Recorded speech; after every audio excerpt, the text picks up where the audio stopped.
You know, cosmetic procedures have exploded in popularity. We talk about it all the time on our show.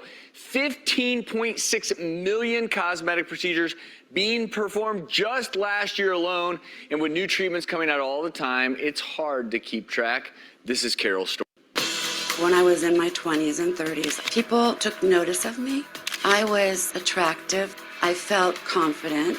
I was comfortable with who I was. But in the last 6 years, I have not been in public without my glasses until today. I started doing Botox in my 30s for the vertical lines between my eyes. It was really amazing. It took years off my face. There came a point in time that I started feeling like I was losing some volume, and I went for a consultation. I was persuaded to have fillers. By 3 months, I started noticing my face expanding and contracting. When I looked in the mirror, I was not looking at Carol. My face was blowing up, and my forehead began to protrude out like an alien. My forehead was becoming so heavy that it started to affect my ability to see. I began to have to tape my eyes open to walk. Corrective procedures began. The corrective procedures caused more damage. Eventually caused me to become grossly disfigured. I didn't feel comfortable going in public, and I actually secluded myself from all of my friends and my family for about 3.5 years. I felt like a monster. I wore hats and scarves, always had sunglasses on, hoping that at some point I would be able to look in the mirror again and recognize myself. Finally, after 3.5 years, my daughter and my sister said, "We need to get you help." A friend of mine sent a heart-wrenching letter to every teaching hospital in the country begging for help. Only one doctor agreed to see me. I believe that Dr. Reza Garrity at UCLA gave me a new chance at life. Joining us now in the audience are Carol, her daughter Sophia, along with the surgeon from UCLA who helped save her appearance, Dr. Reza Garrity. Carol, I want to ask you how you're doing today, both physically and emotionally. I'm extremely thankful. Thankful for Dr. Garrity, who was the only doctor in the country who would take my case because it was unprecedented. Very high risk, unknown risks.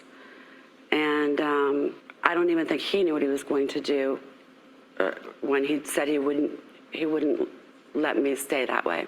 So today, I just want to make sure this didn't happen to me in vain.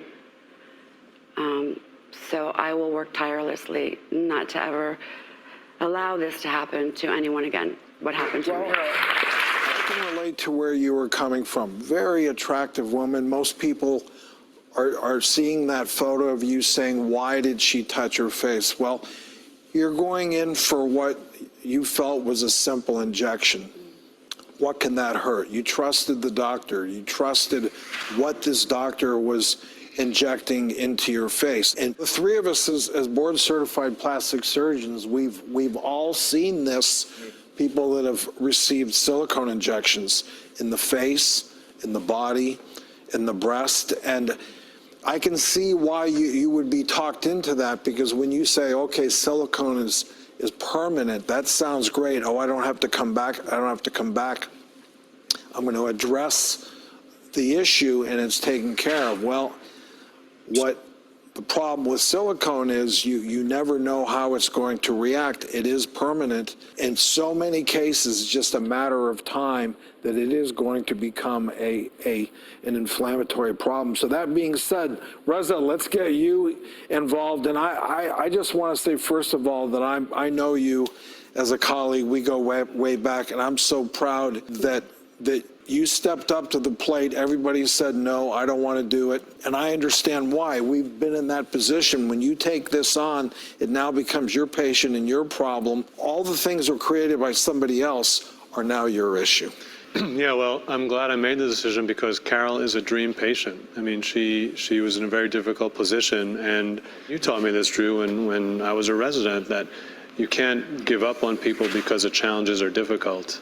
And And so she has actually pushed me and made me a better physician by venturing into a challenging area where I wouldn't know the outcome. Well, that being said, what was that challenge? If you can walk us through what this reconstructive surgery entailed.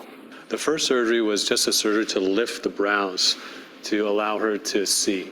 And when she came to me, she was taping her forehead up higher to scalp to lift the forehead up. She couldn't actually walk out the door without tape on her forehead. And during that surgery, I realized that the quality of the tissue was so poor, rock hard in some areas from all the scar and inflammation, and I couldn't just remove it and recontour it and move it around, that it had to be replaced.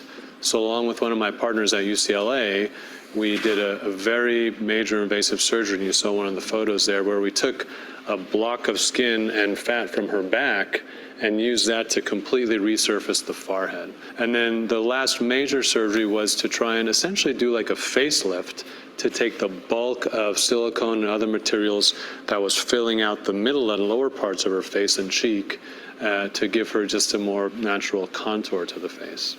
And Carol, the reason that I'm so impressed with you is this is the worst case we've seen here, and your result is phenomenal.